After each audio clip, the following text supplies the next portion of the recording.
O audiovisual é uma área movida por prazos curtos, alta demanda criativa e uma rotina intensa. Para muitos profissionais, a sensação é de estar sempre em estado de urgência, com dificuldade de desligar do trabalho, mesmo fora do horário. Mas quais são os impactos disso na saúde mental? Para falar sobre esse tema, eu conversei com a psicóloga Mayra Amaro. Mayra, antes de tudo, queria te agradecer por disponibilizar seu tempo para estar aqui com a gente, para discutir esse assunto que é muito relevante, principalmente nos dias de hoje. E, para começar, eu queria que você fizesse uma apresentaçãozinha curta sobre quem é você. Bom, eu sou psicóloga, sou pós-graduada em saúde mental, psicopatologia e atenção psicossocial. E a minha atuação é voltada para a terapia cognitivo-comportamental. Eu agradeço pelo convite, tá? Eu acho que é um tema muito importante que a gente trata, né? E a saúde mental, ela é um tema que a gente fala de sustentabilidade humana. E a minha carreira ela é toda voltada para o olhar da saúde mental do indivíduo. Quem trabalha com audiovisual vive uma rotina muito intensa. Prazos curtos, muita cobrança. Algumas demandas surgem do nada e precisam ser resolvidas com urgência. Dentro disso tudo, como que o cérebro reage dentro dessa rotina de cobrança, de urgência? Bom, quando a gente fala de um período de cobrança, urgências, de prazos curtos, a gente está falando de um processo onde o cérebro acaba entrando num sistema de estresse no organismo. E aí, o que acontece? Normalmente, no início, isso é adaptativo. Quando a gente fala de um processo a curto prazo, o indivíduo consegue se adaptar a essa pressão. O que acontece é que a longo prazo pode ser que aconteça do cérebro estar em constante estado de alerta. E aí é esse estado de alerta que começa a preocupar e começa a trazer questões e sinais no corpo e na mente. Não quer dizer que o estresse é algo sempre ruim, que sempre vai ser trazer uma questão para o indivíduo. Só que quando esse estresse ele não passa, esse sistema de alerta está constante no cérebro, começa a trazer essas questões de cansaço, de falta de pausa, e é aí que o indivíduo começa a perceber ali uma alteração e trazer de fato uma preocupação no seu dia a dia. Dentro dessa rotina, a gente aprende a conviver com o cansaço, como se fosse normal. Só que existe aquele cansaço de um dia produtivo e outro cansaço que é mais profundo. E às vezes a pessoa nem percebe quando isso muda. Como diferenciar o cansaço produtivo de um início de esgotamento? Primeiro a gente precisa entender, como você trouxe aqui em algumas palavras, que o cansaço ele faz parte de qualquer processo produtivo.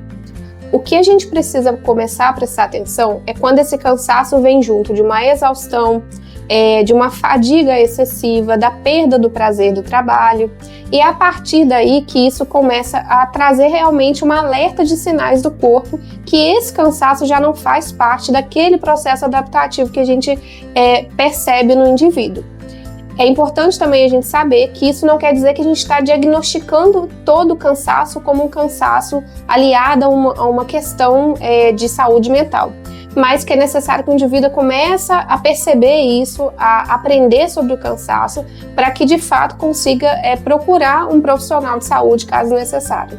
No audiovisual também existe uma sensação de que desacelerar pode significar perder espaço, perder clientes, perder oportunidades.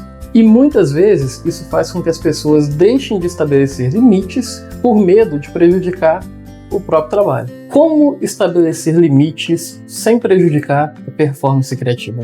Essa pergunta ela é muito interessante, porque culturalmente, socialmente, existe uma ideia muito difundida de que para a gente ser criativo e produtivo, a gente precisa estar próximo do excesso, né? Quando, na verdade, a criatividade ela precisa de descanso, de previsibilidade, ela precisa realmente de ter um processo criativo ocorrendo ali. Então, o mais importante é a gente primeiro saber que estabelecer limites não é fraqueza. Na verdade, estabelecer limite é um contrato ali saudável que a gente faz consigo mesmo para a gente conseguir, de fato, tirar da gente o melhor, né? Então, o mais importante é saber de todo esse processo.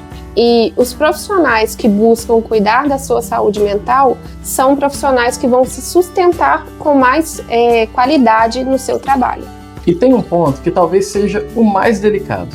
quando a pessoa começa a sentir que já passou do limite, quando o cansaço não é só físico, quando começa a afetar a motivação, energia, rotina, até coisas que antes davam prazer. O que você diria para quem está sentindo que passou do limite? O primeiro passo é aprender a reconhecer os próprios sinais, para caso seja necessário, procurar um profissional da saúde mental, um profissional que possa ajudar nesse processo, pois às vezes é apenas um período em que precisa reorganizar a sua rotina e reconhecer os próprios limites.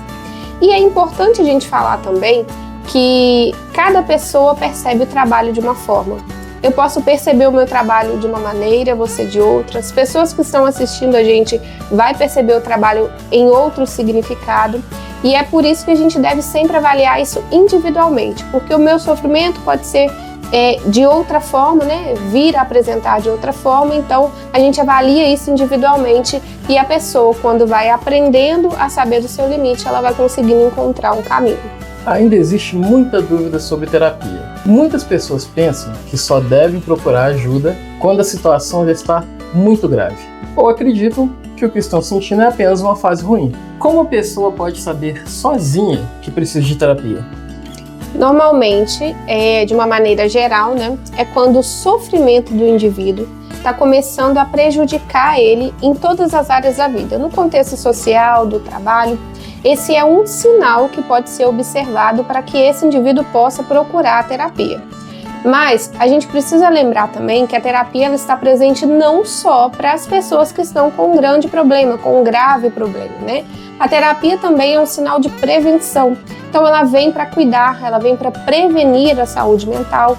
Então a gente precisa observar esses sinais também, que nem sempre procurar a terapia só quando a gente percebe um grande problema. Falar sobre a saúde mental no trabalho é necessário, principalmente nas áreas criativas, onde a pressão, a urgência e a cobrança fazem parte da rotina. Mayra, mais uma vez, muito obrigado por dedicar o seu tempo para a gente ter essa conversa, para a gente passar essa mensagem para o pessoal. E agora eu deixo para você passar a sua mensagem para aqueles que estão assistindo esse vídeo. Eu que agradeço mais uma vez o convite. Em resumo da última mensagem que você trouxe, né? Falar de saúde mental é falar de sustentabilidade humana no trabalho e na vida. Então é muito importante cada vez mais a gente trazer esse tema e simplificar para as pessoas, sabendo que há caminho, né? Que existem formas de se cuidar, de prevenir e de realmente se sentir vivo ali dentro do trabalho e ver significado nessas coisas no audiovisual e também em outras profissões.